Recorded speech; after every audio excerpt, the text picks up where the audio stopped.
Mga kapuso, ayon sa Department of Health, patuloy ang pagtaas ng kaso ng dengue sa bansa. Paalala mga kapuso, ingat po tayo. At yan ang pag-usapan natin dito sa UH Clinic. Ang mga katanungan natin tungkol sa dengue, sasagutin ni ASEC Albert Francis Domingo, tagapagsalita ng DOH. Good morning, ASEC! Morning, Asek. Good morning, Welcome Igan. back. Good morning, Susan. Unahin natin, update muna tayo sa ating mga kapuso sa sitwasyon ng ating dengue. Meron na tayong tumaas no na nasa 150-something thousand. Yung aking numbers no, hindi ko hawak yung exact numbers ngayon, pero tumaas siya ng mga 30 to 40% kumpara sa nakaraang taon. Ang nakita namin, bumaba yung bilang nung namamatay. Last year kasi 421 yung namatay. This year nasa mga 396. So ibig sabihin mas kumukonsulta ng maaga yung mga tao, which is good. Which is good. At least alam nila yung mga dapat gawin. Gawin na, Ano, Asek, ano ba yung mga sintomas na dapat bantayan ng mga kapuso natin? Dapat yung hindi malala na, ha? Opo. Yung may mga panimula pa lang medyo... Lagnat pa lang. Oo. Yes. Ano, Asek? At yan mismo, Igan, nagsisimula yan sa lagnat, no? Mataas na lagnat, mga 39 hanggang 40, 39 to 40 degrees centigrade. Init. Ang kakaiba ho sa dengue, maaaring bumaba ang lagnat tapos lumalabas yung ibang simptomas. Yung Tulad mga ng? pantal.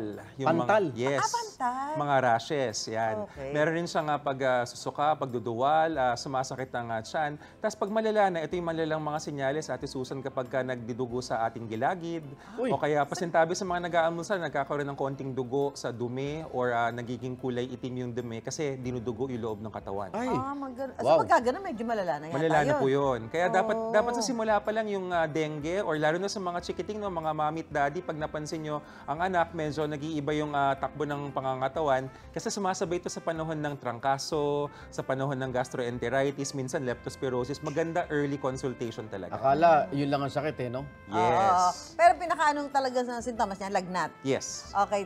Asek, itong dengue galing sa lamok. Pero ano bang lamok ang may dalang dengue virus? Kasi di ba parang may mga lamok na plain. Yung naka-ano yun naka-pajama yun Ba May yan? nakapajama. Para ako na sa quiz B, yung ating tinatawag na Aedes aegypti. Di ba? Yung Aedes aegypti, yun yung scientific name niya.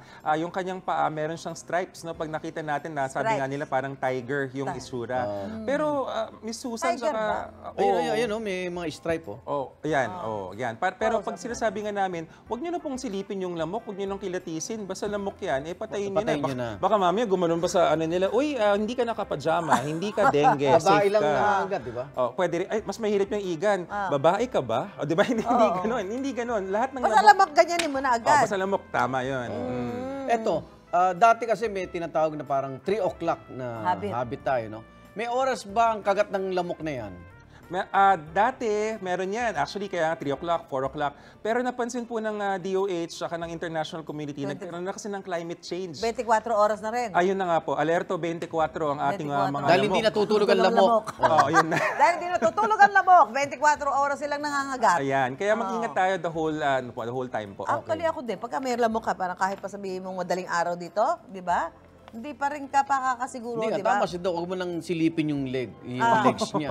Saka huwag po natigyan yung oras. Parang, hindi pala 3 o'clock, safe ako. Hindi Dok, ganun. eto ba? Patay na, May may sinasabi na naa-attract yung lamok, kabilang yung may mga dalang dengue sa body odor, init, at mga maiitim na kulay ng damit. Totoo ba yan? May mga pag-aaral pong ganyan. In fact, yung iba sinasabi pa nga carbon dioxide, ibig sabihin sa hinga ng tao.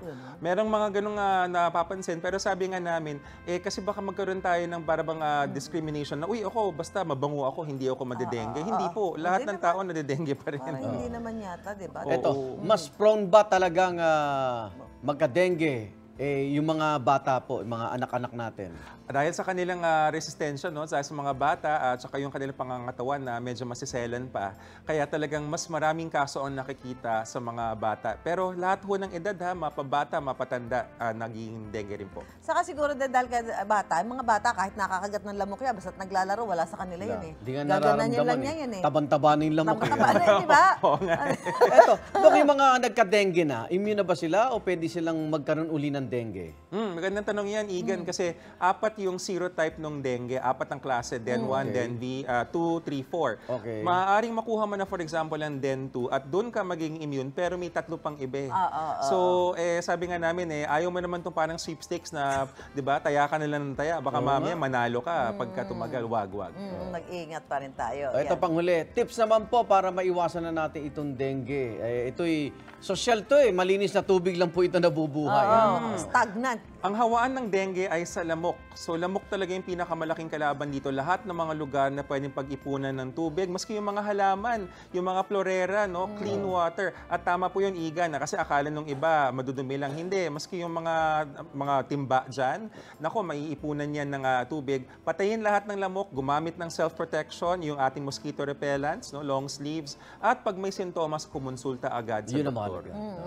Ay maraming salamat, ASEC Albert Francis Domingo, tagapagsalita po ng ating Department of Health. Mga Salamat. kapuso, ingat po kayo.